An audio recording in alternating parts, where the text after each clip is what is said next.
उत्तराखंड के चमोली के माणा गांव में भारी तबाही, ग्लेशियर टूटने से ये भारी तबाही वहां पर हुई है। कई मजदूर इस समय लापता है। हालांकि 16 लोगों को बचाया गया है, लेकिन रेस्क्यू ऑपरेशन अभी भी जारी है और भी लोगों के दबे होने की जानकारी, क्योंकि कई मजदूर ऐसे जिनके बारे में कोई सूचना नहीं है। सीएम पुष्कर सिंह धामी ने इस पूरी घटना की जानकारी ली।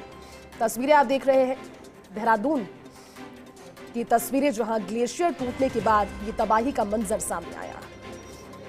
मुख्यमंत्री पुष्कर सिंह धामी लगातार मॉनिटरिंग कर रहे हैं और निगाह बनाए हुए हैं, लेकिन कई लोगों को रेस्क्यू करने के बावजूद अभी भी कई मजदूर ऐसे जो लापता बताए जा रहे हैं। पूरा का पूरा ग्लेशियर टूट गया और ग्लेशियर के टूटने की वजह से ये दुर्घटना वहां पर हुई। ये तबाही की तस्वीरें वहां से सामने आई।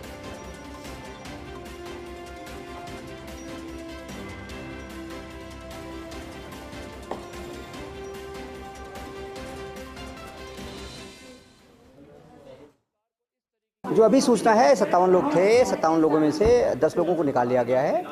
बाकी लोगों को निकालने का काम जारी है। जो ही कुछ अपडेट होता है हम बताएंगे आपको। और कुछ लोग उसमें से भाग भी गए हैं। जब एवलांच आया देखा लोगों ने तो उसमें हट गए लोग वहाँ से।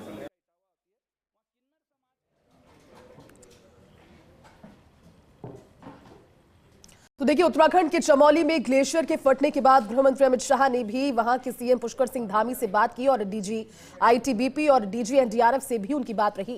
इस दौरान केंद्रीय गृहमंत्री अमित शाह ने लोगों को सुरक्षित निकालने की प्राथमिकता कही है। स्थानीय प्रशासन राहत में जुटा हुआ है, उन्होंने ये भी कहा। और ये बड़ी बात इसलिए हो जाती है क्योंकि जो तबाही का मंजर वहां पर इस समय है, कई मजदूरों को निकालने के बावजूद ग्लेशियर के टूटने के बाद चमोली के माणा गांव में बर्फ का पूरा पहाड़ धंस गया है।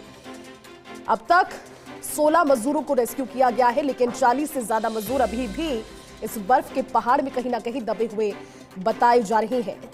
57 मजदूर इस एवलांच के बाद उसमें फंस गए थे।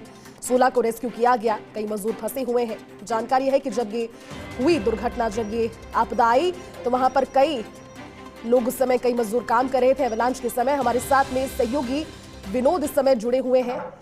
विनोद, सबसे बड़ी बात यह है कि एवलांच के समय 57 मजदूर काम कर रहे थे, जिसमें से 16 को निकाला गया, लेकिन बाकी के 41 अभी भी कहीं ना कहीं इस बर्फ के पहाड़ के नीचे दबे हुए हैं। विनोद, उनको लेकर के कोशिशें की जा रही है, लेकिन अभी अपडेट क्या है वहां से और किस तरह की स्थिति अभी नजर आ रही है विनोद वहां से? जी देखिए, ताजा अपडेट की अगर बात करें तो फिलहाल अभी ऊपरी पहाड़ी क्षेत्र यानी बद्रीनाथ के माणा के पास की ये आज सुबह की घटना है। 57 मजदूर ये काम कर रहे थे और जैसे ही एवलांच आया तो सभी 57 मजदूर एवलांच की चपेट में आ गए और अभी फिलहाल 16 लोगों को रेस्क्यू कर लिया गया है। हालांकि जो हल्के घायल हैं या गंभीर रूप से घायल हैं उनको अस्पताल ले जाने का क्रम जारी है।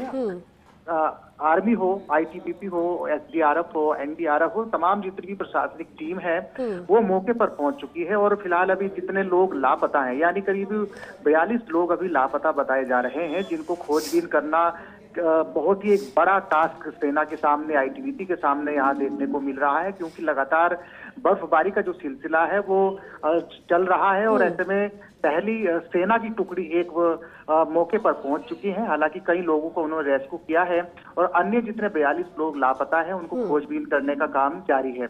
और मैं आपको ये भी बता दूं, बद्रीनाथ धाम यानी वो ऐसा एरिया है जो 6 महीने के लिए पूर्ण रूप से वो वहां पर कोई सिविलियन नहीं जा सकता जी। और जिस तरह से जो रोड की कटान हो या फिर सड़कों की मरम्मत के जो कार्य होते हैं उनको लेकर ये आज ये मजदूर तमाम जो कार्य कर रहे थे। और ऐसे में लगातार जिस तरह से उत्तराखंड में मौसम का मिजाज बदला हुआ है, पहाड़ों में लगातार बर्फबारी हो रही है, तो ऐसे में बड़ा एवलांच आया, यानी बर्फ की बड़ी चट्टान आई, तो जिसके चलते 57 मजदूर उस बर्फ की चट्टान के नीचे दब गए।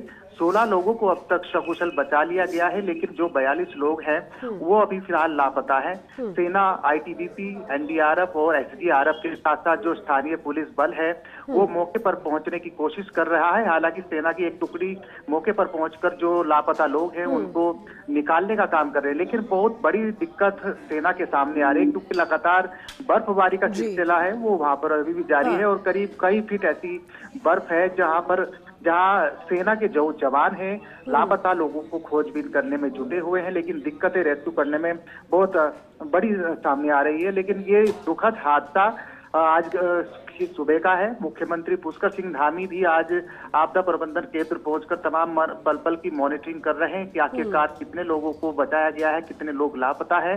पूरा तंत्र और राज्य सरकार पूरी फोकस इसी घटनाक्रम को लेकर किए हुए हैं। जी बिल्कुल विनोद, आप भी नजर बनाए रखिएगा, अपडेट लगातार आपसे लेते रहेंगे। शुक्रिया अभी इस पूरी बातचीत के लिए विनोद।